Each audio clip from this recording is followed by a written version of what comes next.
We zitten halen, ich halte Aldwinner und willkommen to English mit Aldwinner. This should, I'm going to say should, because I don't know, maybe I'll think of something, but this should be the last video where I'm just going to throw a bunch of tables at you. Hopefully. And that's because we're going to talk about 7 irregular verbs.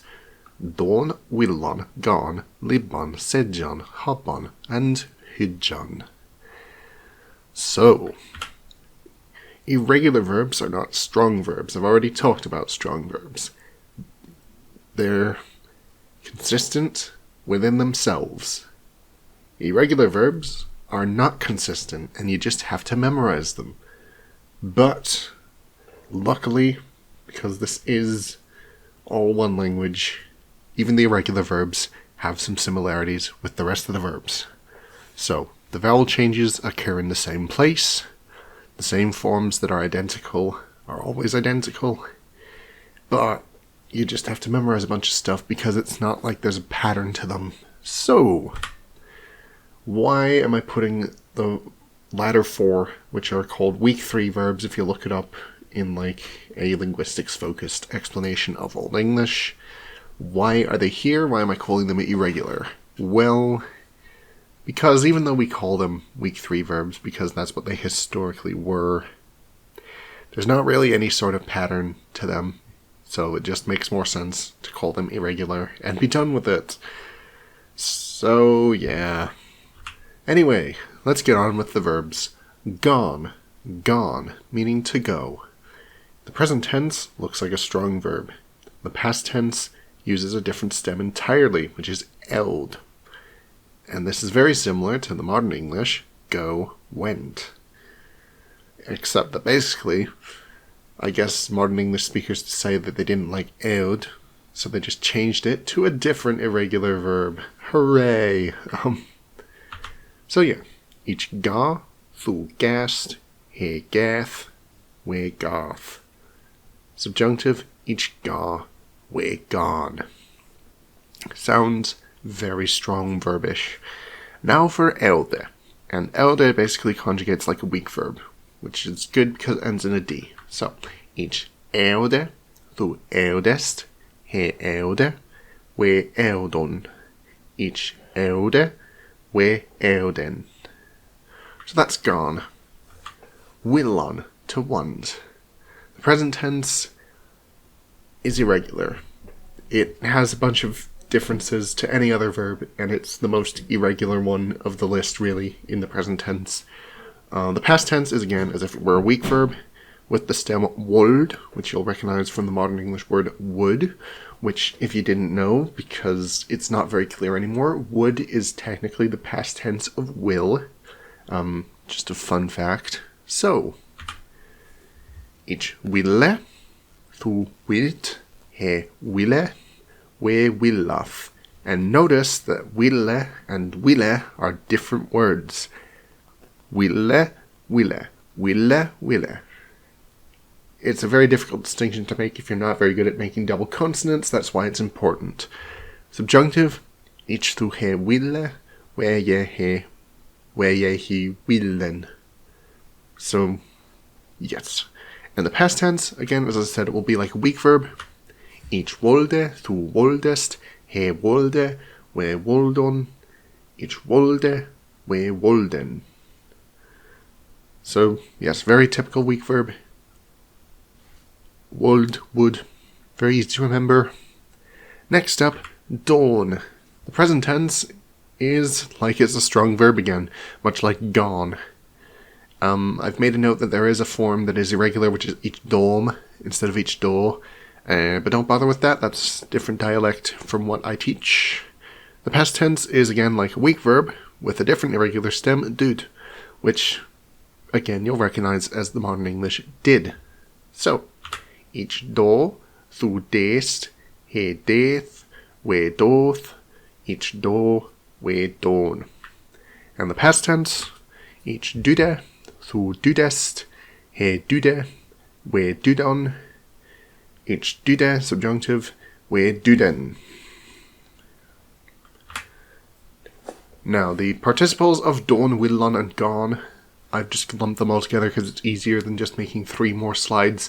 Present participles are just the infinitive stem plus ende. Because dawn and gone stems both end with a vowel, the e disappears, so it just becomes nde.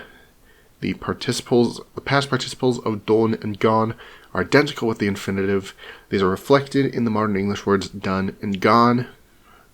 And willan just doesn't have a past participle. Even if you look on Wiktionary, which usually Wiktionary likes to make up sort of regular forms of verbs that didn't actually get attested. They don't even try. So it just doesn't exist. There is no way to say, I have wanted. The wanted thing, you'd kind of just have to, I guess, use a different verb, like desired. You'd probably say wilnod. But there's no past participle of willan, and I'm not going to try and make one up because not even the brave folks of Wiktionary wanted to make one up. So, dawnde, willende, gaande, and past participle is dawn and gone. Fairly simple. Now, the weak verbs. Habban, libban, secgan, hycgan.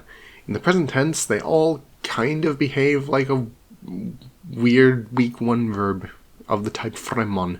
So the double j becomes a y, and the double b becomes a v. Other than that, it's a bunch of irregular stuff. There's like a mix of weak 1 and 2 features, especially in libban, which looks very, very weak too. But there's really no good way to talk about these. They're just kind of a mess. In Anglian dialects, these verbs just all become weak 2 verbs. So instead of saying habban, you have havian, libban, you have livian, secgan. I think you have secgan even.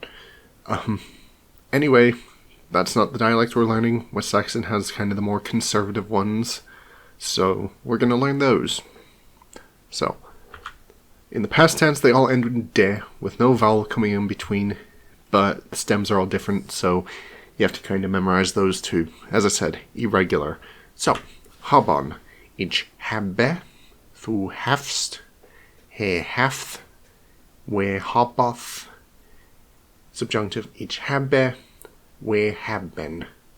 So notice how we have habban but habe. This is due to a phenomenon called a restoration and Anglo-Frisian brightening, but basically original a becomes a, but then if another a follows, it becomes a. So it's kind of like, it's a bit like umlaut, but not quite. So, habe, habboth. Just, it sounds better to have habboth than habboth, so that's how it kind of ended up that way. And in the past tense, ich havde, du havdest, he havde, we havdon. Subjunctive, ich havde, we havden. We would have. We havden. So next up, secgan, to say. Ich sedge, du sayst, he saith, we sedjath. Subjunctive, ich sedge, we sedgen. And so you'll recognize saith as saith or saith. Basically, when this verb became modern English, we completely ditched the sedge version and just decided to keep the say version. So that's where we get our modern say from, is from du sayst, he saith. I mean, you can even hear it sounds identical to say. Anyway, past tense. Ich sade, du sadest, he sade, we sadon. Ich sade, subjunctive, we saden. We would say, we saden. Next up, libban, to live. Ich libbe, du levast, and there you can see where I'm talking about the weak 2 thing. We've got that ost ending. He levath, we libbath. Subjunctive, ich libbe, we libben. Past tense, ich liefde, du liefdest, he liefde, we liefdon. Subjunctive, I would live, ich liefde, we would live, we liefden. And last up, hycgan, which means to think, but it's not really my favorite verb for that. It's like to think, to consider, but I personally would just say thinchan or when on or anything other than hycgan. I'm just putting this here because it is the fourth and final week 3 verb, so I might as well put it in here. Ich hydje, du hyst, he hyth, we hydjoth.